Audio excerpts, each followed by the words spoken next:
संभल की जामा मस्जिद में एएसआई मेरठ मंडल की टीम से हुई अभद्रता के मामले में नया मोड़ ले लिया। कार्रवाई की शुरुआत होती ही मस्जिद कमेटी के भीतर की रार खुलकर सामने आ गई।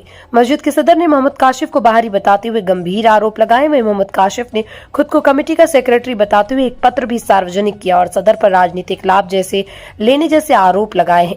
एएसआई द्वारा सदर कोतवाली में मुकदमा दर्ज करा दिए जाने के बाद मस्जिद कमेटी के सदर जफर अली एडवोकेट का कहना है कि टीम से अभद्रता करने वाला मोहम्मद काशिफ कमेटी का वैध सदस्य नहीं है बल्कि बाहरी व्यक्ति है। उन्होंने आरोप लगाया कि काशिफ ने फर्जी ट्रस्ट बना रखा है, उसने माध्यम से धन उगाही का काम चलता है। मस्जिद प्रशासन का इससे कोई लेना देना नहीं।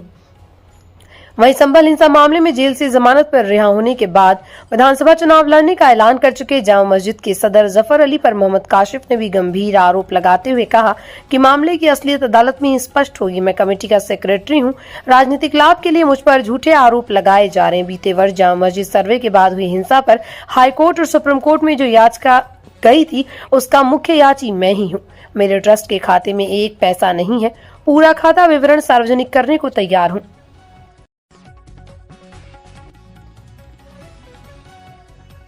कि ये जो दोनों आरोपी हैं नामजद, ये ना तो हमारी इंतजामिया कमेटी में कभी थे और न कभी, ये जबरदस्ती जामा मस्जिद में घुसकर चंदा इकट्ठा करके अवैध धन कमाना चाहते हैं और नमाज के बहाने से ये जामा मस्जिद में आते हैं।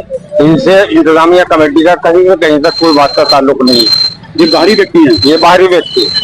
देखिए, बड़ा सवाल ये है कि बाहरी व्यक्ति मस्जिद के अंदर पहुंचे कैसे? इसमें जितनी कड़ी सुरक्षा है उसकी नहीं, ये नमाज पढ़ने के लिए जाते हैं, मुसलमान है, नमाज पढ़ने के लिए जा सकते हैं, इसलिए इन्हें कोई रोकता नहीं है। हमने भी इनसे कई बार कहा कि इस तरह की एक्टिविटीज मस्जिद में नहीं होनी चाहिए, तो इन्होंने कहा कि हम तो नमाज पढ़ने आते हैं साहब, तो अब नमाज पढ़ने आते हैं तो उनको ऊपर कैसे रोक लगाई जाए।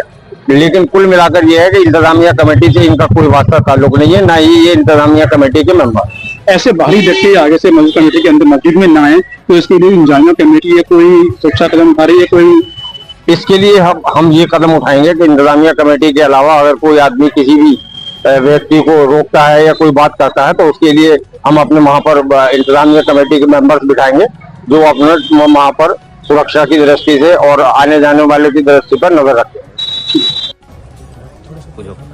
सर, संभल की जामा मस्जिद के मामले में सर 2 लोगों के खिलाफ एफआईआर दर्ज की गई है। सर, क्या कुछ मामला?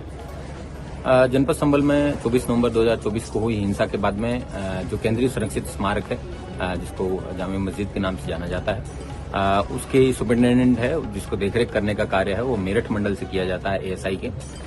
उनके द्वारा तहरीर प्राप्त हुई थाना आजा पे, जिसमें उनके द्वारा बताया गया कि उनके द्वारा कई बार यहाँ पे माननीय उच्च न्यायालय के आदेश के बाद में यहाँ पे सफाई और रखरखाव का कार्य वो किया जाता रहा है, लेकिन उनको बार बार यहाँ आने पे गाली गलौज और अभद्रता का सामना करना पड़ता है। उसके साथ साथ उनको जो एएसआई जिस बिल्डिंग को प्रोटेक्ट करना है, जिसको मोन्यूमेंट है, इसको मेंटेन करना है, उसकी मेंटेनेंस नहीं करने दी जाती है, इसलिए राजकार्य में बाधा बार बार उत्पन्न की जाती है। इसमें हाफिज नाम का व्यक्ति, उसको हिरासत में लिया गया और एक दूसरा कासिफ नाम का व्यक्ति है।